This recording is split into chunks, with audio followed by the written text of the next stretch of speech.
Sir మనం ఆంధ్రప్రదేశ్‌లో చూసాము. జగన్మోహన్ రెడ్డి గారు మొదట్లో టీడీపీ ఆఫీసులను కూల్చేశారు. మళ్ళీ ఇప్పుడు టీడీపీ వాళ్ళు జగన్మోహన్ రెడ్డి గారి ఆఫీసులను కొంచెం కూల్చేయడం చూస్తున్నాం. అదే పద్ధతిలో తెలంగాణలో కూడా ఇప్పుడు రేవంత్ రెడ్డి గారు బీఆర్ఎస్ పార్టీ ఆఫీస్‌ని కూల్చేసే పనిలో ఉన్నారు. ఇక్కడ జూబ్లీ హిల్స్ ఆర్ బంజారాహిల్స్ అక్కడున్న బిల్డింగ్స్ కూడా కూల్చేస్తున్నారు. దానికి కూడా కోర్టు పర్మిషన్ దొరికిందని అంటున్నారు. అసలేంటి మరి ఈ కూల్చివేతల పైన మీ ఒపీనియన్ ఏంటి? మరి కోర్టులు ఏం చెప్తున్నాయి సార్? హైకోర్టు బీఆర్ఎస్ కి లేదా కేసీఆర్ కి ఒక బిగ్ షాక్ ఇచ్చిందని చెప్పొచ్చు. మామూలుగా అయితే ప్రతిపక్షాలు కోర్టులు నమ్ముకుంటుంటాయి. ఎందుకంటే అధికార పక్షం ప్రతిపక్షాన్ని అనేక పద్ధతుల్లో వేధిస్తూ ఉన్నప్పుడు వాళ్ళు కోర్టు రక్షణ ఇస్తుందని అనుకుంటుంటారు. ఇక్కడ రివర్స్ అయింది. మామూలుగా కోర్టు బీఆర్ఎస్ కి సపోర్ట్ చేయకుండా కోర్టే కూల్చివేయమని ఆదేశించింది. సో ఇది షాక్ కలిగే అంశం అన్నమాట బీఆర్ఎస్ కి. అసలు ఏం జరిగింది అనుకున్నప్పుడు నల్గొండలో బీఆర్ఎస్ ఆఫీస్ ని కూల్చివేయాలని కాంగ్రెస్ ప్రభుత్వం అనుకునింది. దానికి సంబంధించి నోటీసులు జారీ చేసింది. దాంతో బీఆర్ఎస్ పార్టీ హైకోర్టులో పిటిషన్ వేసింది. ఇట్లా మా ఆఫీస్ ని కూల్చివేయడం అన్యాయం, అప్రజాస్వామికం, మీరు ఆపమని చెప్పండి అని హైకోర్టు కేసు వేస్తే, పిటిషన్ వేస్తే హైకోర్టు ప్రభుత్వానికి ఆపమని చెప్పడం కాకుండా ఆ కేసు వివరాలను క్షుణ్ణంగా పరిశీలించింది.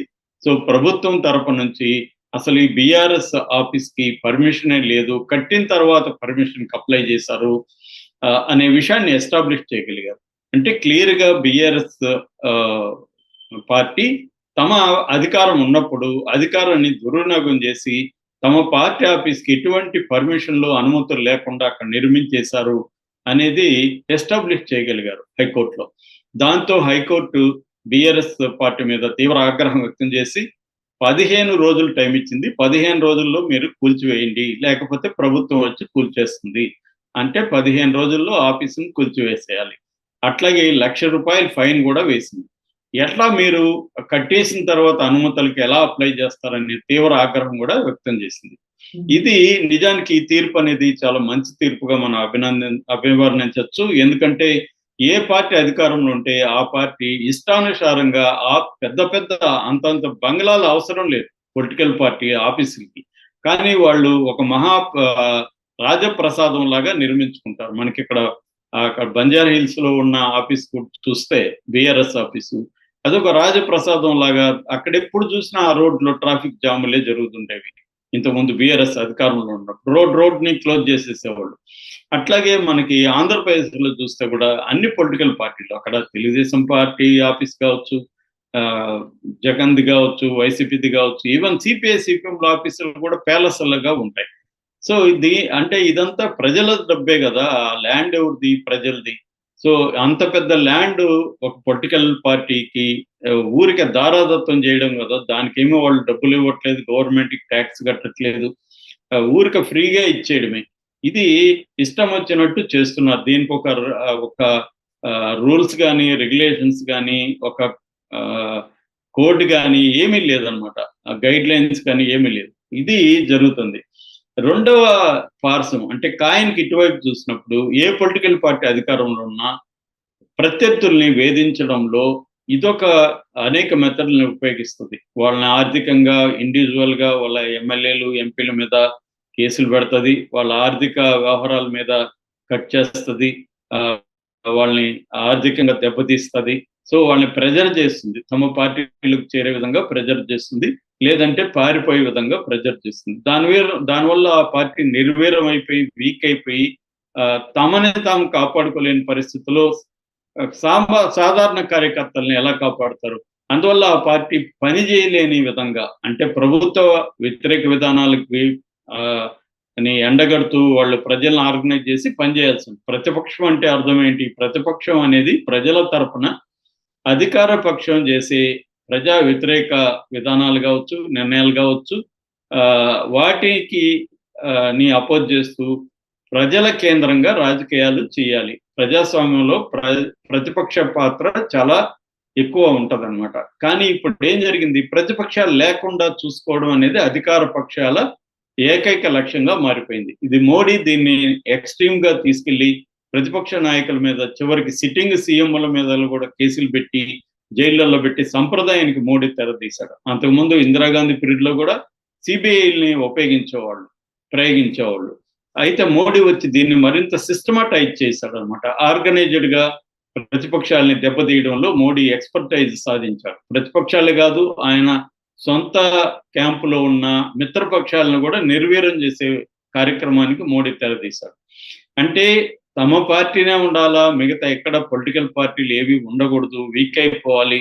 ఒక రకంగా రాష్ట్రపతి మోడల్లోకి, ప్రెసిడెన్షియల్ మోడల్లోకి ఇప్పుడు మనకేందంటే ఫెడరల్ మోడల్ ఉంటుంది అనమాట. అన్ని రాష్ట్రాలలో కూడా స్ట్రాంగ్ లోకల్ పార్టీలు ఉండడం, దీనివల్ల బలమైన కేంద్రం ఉండకపోవడం వల్ల ఫెడరల్ స్ట్రక్చర్లో ప్రజాస్వామ్యం అనేది డీసెంట్రలైజ్ అవుతుంది. దీన్ని దెబ్బకొట్టడానికి మోడీ ఏం చేస్తున్నాడంటే కేంద్రీకృతంగా ఉండే విధంగా ప్రతిదీ కేంద్రాన్ని స్ట్రాంగ్ గా చూసుకుంటున్నాడు.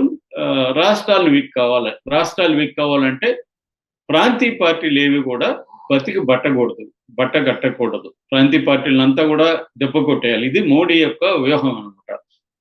ఇందులో భాగంగా పొలిటికల్ పార్టీలు, రాష్ట్రాల్లో ఉన్న పొలిటికల్ పార్టీలు కూడా ఎలా తయారైనాయంటే, ఒక పార్టీ అధికారంలో ఉన్నప్పుడు ప్రతిపక్ష పార్టీల్ని కంప్లీట్ గా ఇబ్బంది పెట్టడం అనేది కనిపిస్తుంది. ఈ యాంగిల్లో వీళ్ళు చేసే మోడస్ ఆపరండి ఏంటంటే వాళ్ళ ఆఫీసుల్ని కూలగొట్టడం. దీనివల్ల ఏంటంటే, ఒకటి వాళ్ళు అక్రమంగా కట్టుకున్నారు, గతంలో వాళ్ళు ఇంత డబ్బులు సంపాదించారు, ప్యాలెస్ల్ని కట్టుకున్నారు అని ప్రజల్లోకి తీసుకెళ్లడం ద్వారా వాళ్ళ లెజిటిమసీని దెబ్బకొట్టడం, ప్రజల్లో ఆ పార్టీకి వ్యతిరేకమైన అభిప్రాయాల్ని వ్యాపింపజేయడం. రెండవది, అది ఒక సింబాలిక్. పార్టీ ఆఫీసుని దెబ్బ కొట్టారంటే పార్టీనే దెబ్బ కొట్టినట్టు. ఆఫీసులు లేకపోతే పొలిటికల్ పార్టీలు ఎలా ఫంక్షన్ చేస్తాయి? అందుకని ఏం చేస్తున్నారు, ఆ పార్టీల్ని, ఆ ఆఫీసుల్ని కూలగొట్టడం. ఇది జనరల్ గా చేస్తున్నారు. మనకి గతంలో వైసీపీ ఉన్నప్పుడు కూడా మంగళగిరి కేంద్ర టీడీపీ కార్యాలయం మీద దాడులు చేశారు, వాటిని అక్కడ ఉన్న ఫర్నిచర్ వాటిని తగలబెట్టారు. ఇవన్నీ జగన్ కూడా చేశాడు. తర్వాత చంద్రబాబు రాగానే రివెంజ్ మోడ్లోకి వెళ్ళిపోయి వైసీపీ ఆఫీసులంతా కూడా కూలగొట్టడం, ఎక్కడికక్కడ అవన్నీ చేశారు. చివరికి కోర్టు అక్కడ జోక్యం చేసుకుని ఆఫీసులను కూలగొట్టద్దు అని చెప్పింది. దాంతో అక్కడ ఆగింది.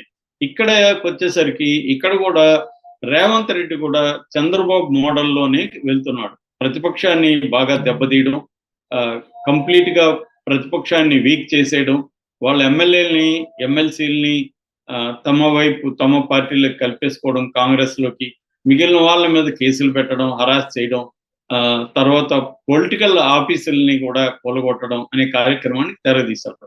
అయితే ఇక్కడ రేవంత్ రెడ్డి మాత్రం సక్సెస్ అవుతున్నాడు చంద్రబాబు కంటే కూడా ఈ విషయంలో.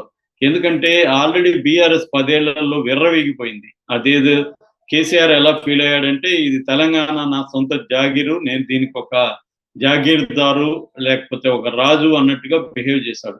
అందువల్ల ఆయన అనుకున్నదే శాసనం. ఆయన ఎవరు ఉండాలనుకుంటే వాళ్ళే ఉంటారు, ఎవరి మీద కోపం వస్తే వాళ్ళు బయటకు వెళ్తారు, లేదా వాళ్ళని అరెస్ట్ చేయడం, ఇవన్నీ చూసాం. ఈటెల రాజేందర్ లాంటి వాళ్ళు కూడా వాళ్ళ మీద నిఘాలు పెట్టి ఎలా అతన్ని బయటికి పంపించడం మనం చూసాం. సో అందువల్ల ఏమవుతుందంటే, నా ఇష్టం కదా, నేను బతుకుండేంత వరకు నేనే సీఎం అని కేసీఆర్ అనుకున్నాడు. నిజానికి ప్రజల్లో కూడా రేవంత్ రెడ్డి అంటే ఎవరికి గ్యారంటీగా నమ్మకం లేదు, ఎవరికి మళ్ళీ సీఎం అవుతాడని. ఎందుకంటే కేసీఆర్ ముందు నిలబడే ప్రతిపక్ష లీడర్ ఎవరు లేడనేది నమ్మారు. కానీ సైలెంట్ గా, ముఖ్యంగా రూరల్ తెలంగాణలో సైలెంట్ గా ఓటర్లు కేసీఆర్ని ఓడించాలని నిర్ణయించుకున్నారు. ఎందుకంటే అతని అహంకారపూరితమైన పరిపాలన కావచ్చు, అతను ఇష్టం వచ్చినట్టుగా బిహేవియర్ కావచ్చు, అతను ఎప్పుడు దాని ఏమంటారు సెక్రటేరియట్ కి వచ్చి పనిచేయలేదు. తన ఇష్టం, నేను ఎక్కడుంటే అదే సీఎం ఆఫీసు, అదే సెక్రటేరియట్ లాగా అతను బిహేవ్ చేశాడు. దాంతో విచ్చలవిడిగా కరప్షన్ పెరిగిపోవడం, విచ్చలవిడిగా అహంకారం రావడం, దానికి గట్టిగా రేవంత్ రెడ్డి ఎదుర్కోవడం, దానివల్ల ఆటోమేటిక్ గా రేవంత్ రెడ్డి ఫోకస్ అవ్వడం జరిగింది. సో ఇప్పుడు దాని ఫలితమే, ఇప్పుడు ఒక పొలిటికల్ పార్టీ ఆఫీస్ అంటే దానికి కూడా ప్రాపర్ గా అనుమతులు ఉండాలి. కానీ మా ఇష్టం మాదే రాజ్యం అన్నట్టుగా కేసీఆర్ అనుమతులు లేకుండా పెద్ద పెద్ద భవనాలు, అంతఃపురం లాంటి ఆఫీసులు నిర్మించుకోవడం అనేది జరిగింది. దాంతో ఇప్పుడు కోర్టు కూడా లీగల్ గా లేదు కాబట్టి కోర్టు వ్యవహరించింది. దీని నుంచి గుణపాఠం నేర్చుకోవాలి ప్రతి పొలిటికల్